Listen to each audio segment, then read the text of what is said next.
One of the things that Wright has been really attacked on is what he said about Minister Farrakhan. Many people see Farrakhan as a kind of racist. His statements, some of the statements about Jews and other things, he's been at various times a black separationist, the movement has. And from the other side, there's always been a critique about what the role of the Farrakhan movement with Malcolm X. How do you explain Wright's sort of accommodation with Farrakhan?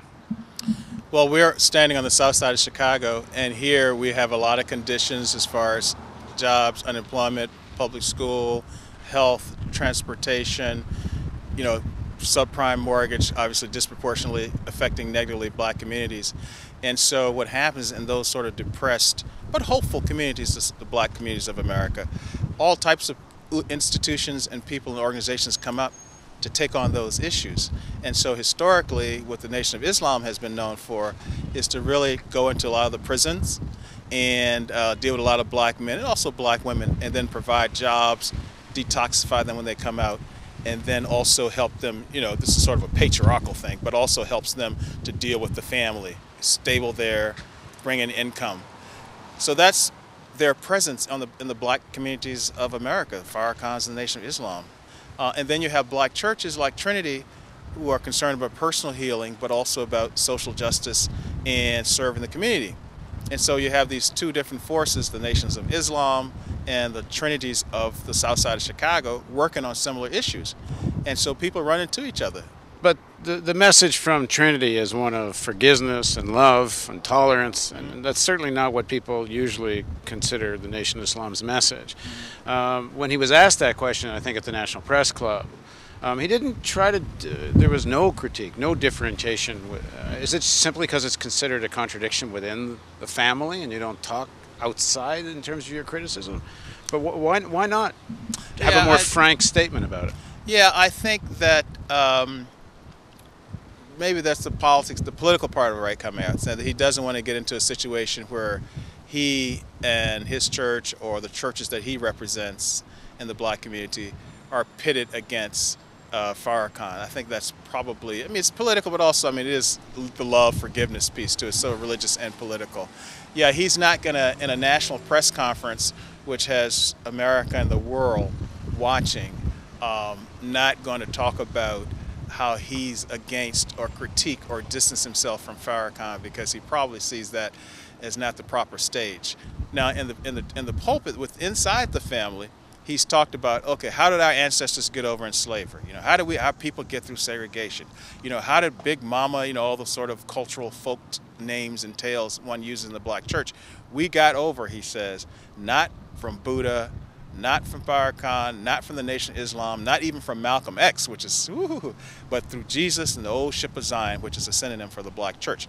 So it's like, I think it's the context and the platform. He's not going to use that analysis on Farrakhan and the Nation of Islam at the National Press Club.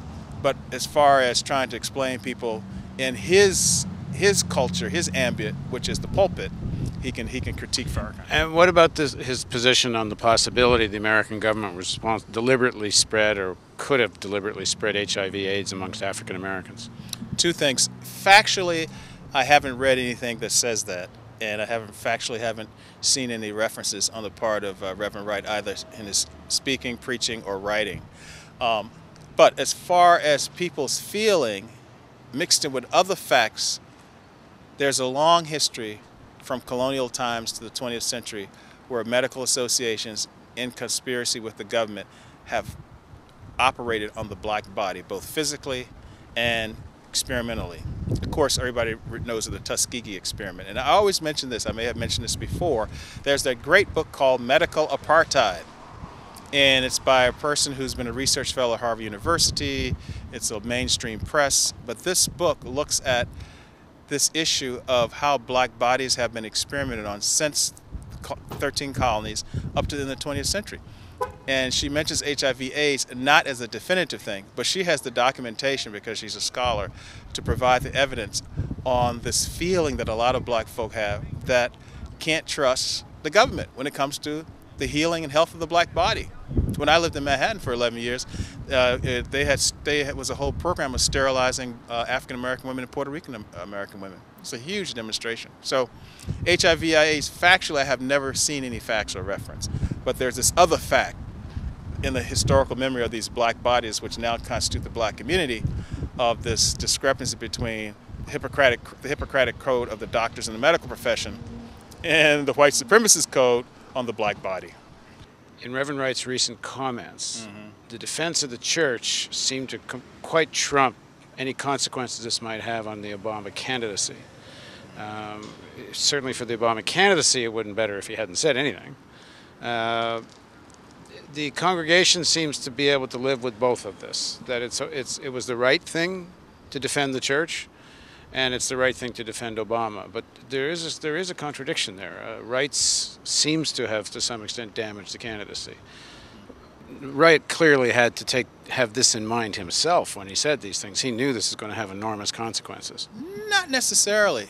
And when we were at the press club on Monday, and Wright said he came out for three things. One, because he felt that he was being mischaracterized as a clergy person. Two, he came out because he felt that his church, Trinity United Church of Christ, was being mischaracterized. And the third thing, when he got very visceral, he said the faith of my mama, the church of my mama, is being mischaracterized. I don't think Reverend Wright had any idea of the fallout. What has happened is we have a pastor of a local church in America who's now intergalactic. He doesn't have a press staff. He doesn't have a security staff of the sense of a politician running for office. He doesn't have this apparatus to handle, or the experience to handle, the type of media onslaught that has come at him, whether positive or negative. That's not what he does. He's a pastor who brings people's souls to Christ and serves the people on the South Side, defending the poor.